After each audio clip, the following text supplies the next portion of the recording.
पटना साहिब सिंह पाठशाला 18 जुलाई multiple choice questions और daily questions आज मेडिवल इंडिया के चैप्टर नंबर 3 से है और हम लोग क्वेश्चन अब देखते हैं।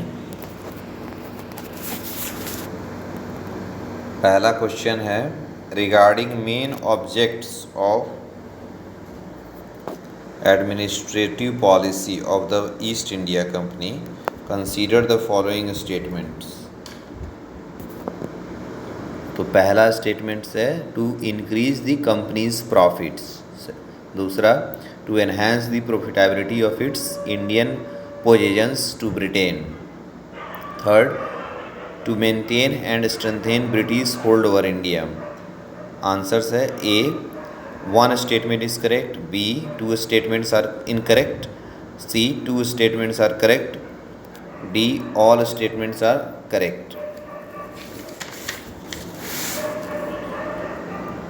दूसरा क्वेश्चन है regarding the charter act of 1813 consider the following statements. First, trade monopoly of company in India was ended. Second, trade in tea and trade with China were exclusive to the company. 3. The government and the revenues of India continue to be in the hands of the company. And 4th, the company continued to appoint its officials in India. Answers है one statement is incorrect, B two statements are incorrect, C two statements are correct, D all the statements are correct. और third question है why Indian rulers tolerated and even encourage the establishment of companies factories in India. A from 1600 to 1757 the East India company's role in India was that of a trading corporation. B East India company brought goods and precious metals into India. C. East India Company constantly tried to open new market for Indian goods in Britain and other countries. And D. All of the above are correct.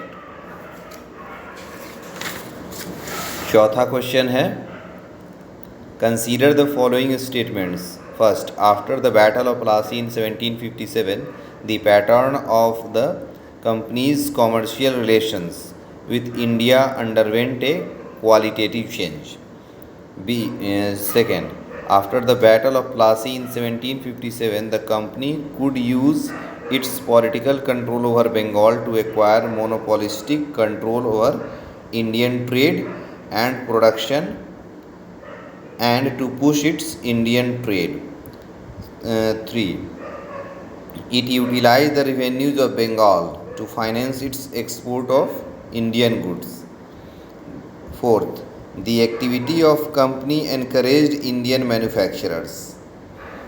A. All statements are correct. B. 3 statements are correct. C. 3 statements are incorrect. 4. D. 4 statements are correct. और पांचवा question है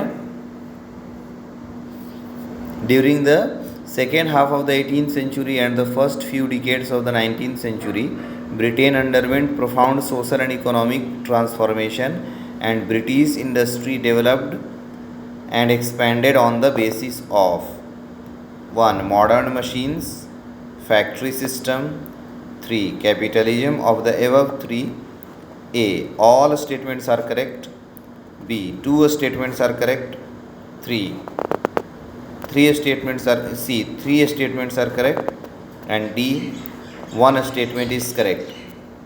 ये questions जो 5 questions है इसको आप लोग solve कीजिए और उसको कमेंट बॉक्स में लिखिए। और जो विद्यार्थी इसका करेक्ट आंसर बुक से अगर नहीं ढूंढ रहे हैं तो उसको प्लीज़ ढूंढिए, क्योंकि इसी से तैयारी आपकी होगी, क्योंकि तैयारी आपकी है, एग्ज़ामिनेशन भी आपका है और सफलता भी आपकी ही होगी। बस इस सफलता को फैसिलिटेट करने के लिए आपको कुछ लोग सहयोग कर सकते हैं, जिसमें एक हम भी हैं।